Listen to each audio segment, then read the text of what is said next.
ધોરણ 4 માં અભ્યાસ કરું છું. મારી શાળાનું નામ છે શ્રી કન્યા શાળા જુથળ. હું અહીંયા એક બાળ વાર્તા કરવા આવી છું. તો શાંતિથી સાંભળો મારી નમ્ર વિનંતી.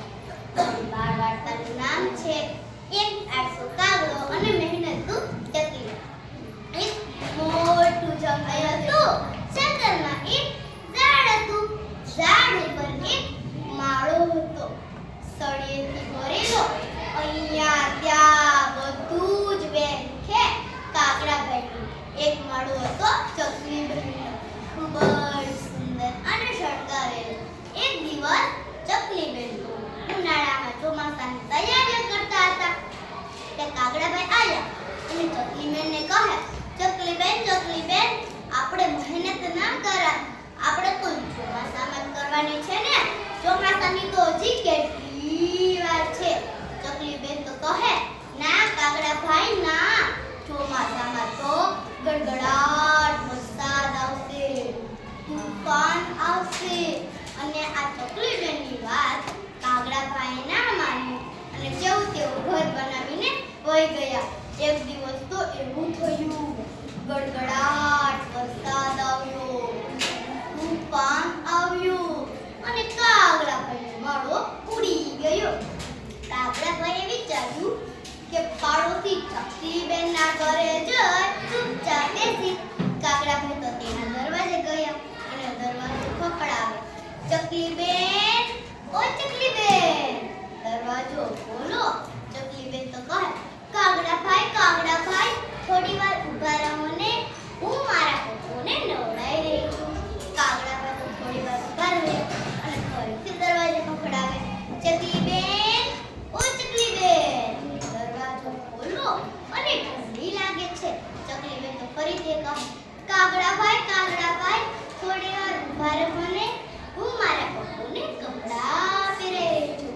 કાગડાભાઈ તો થોડી વાર ઊભા રહ્યા અને ફરીથી દરવાજો ખખડાવે. ચકલીબેન, ઓ ચકલીબેન, દરવાજો ખોલો, હું ઠંડીથી ધ્રુજી રહ્યો છું. ચકલીબેન તો ફરીથી કહે, કાગડાભાઈ, થોડી વાર ઊભા રહો ને, હું મારા પપ્પુને કાળો ટીકો લગાવી રહી છું. કાગડાભાઈ તો ખૂબ વરસાદ હોવાથી તે તો ધ્રુજી પણ રહ્યા હતા અને ધ્રુજતા દરવાજો ખખડાવે. ચકલીબેન, ઓ ચકલીબેન, દરવાજો ખોલો, હું અહીંયા બહાર ઠંડીથી ધ્રુજીને મરી જાય. ચકલીબેન તો કાગડાભાઈની વાત સાંભળી તે તો કહે, કાગડાભાઈ, થોડી વાર ઊભા રહો, હું હમણાં જ આવું છું. ચકલીબેન તો તેના દરવાજે ગયા. પછી તો તેને દરવાજો ખોલ્યો. કાગડાભાઈને અંદર બોલાવ્યા શરીર લૂછવા માટે ટોળ. અને ચકલીબેન કાગડાભાઈને કહે, કાગડાભાઈ, તમે અહીંયા બેસો, ત્યાં હું હમણાં જ નાઈને આવું છું. ચકલીબેન પણ કહે, હા કાગડાભાઈ, તમે જાઓ, તમે નાઈ આવો, ત્યાં સુધી હું અહીંયા બેસી. ચકલીબેન તો નાઈ ગયા અને કાગડાભાઈ અહીંયા બેઠા. ત્યાં જ તો કાગડાભાઈને રસોડામાં ખીર રાંધવાની મસ્ત સુગંધ આવવા લાગી. કાગડાભાઈ રસોડામાં જઈને જોયું ત્યાં તો ખીર બનતી હતી. કાગડાભાઈને ખીર જોઈને તો બહુ જ ભૂખ લાગી. કાગડાભાઈએ શું કર્યું, તેની તો પૂરી ખીર ચટકે કરી નાખી. પછી તો ચકલીબેન આવ્યા અને રસોડામાં જઈને જોયું કે મારા પપ્પુને ખવડાવવાની ખીર.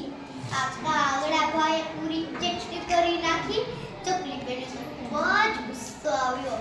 તેને નીચે પડેલું સળસું લાકડું ઉપાડી કાગડાભાઈ ઉપર ફેંક્યું અને તે લાકડું કાગડાભાઈ ઉપર પડી ગયું અને કાગડાભાઈ તો ભાગી ગયો અને બોલવા લાગી, આ મારી પૂંછડી સળગી ગઈ, મારી પૂંછડી સળગી, ચકલીબેનની ખીર ખાધી, મારી પૂંછડી સળગી છે. આ વાર્તામાંથી આપણે એવો બોધ મળે છે કે ચકલીબેનની જેમ મહેનત કરવી જોઈએ અને કાગડાની જેમ આળસુ ન થવું જોઈએ. ધન્યવાદ.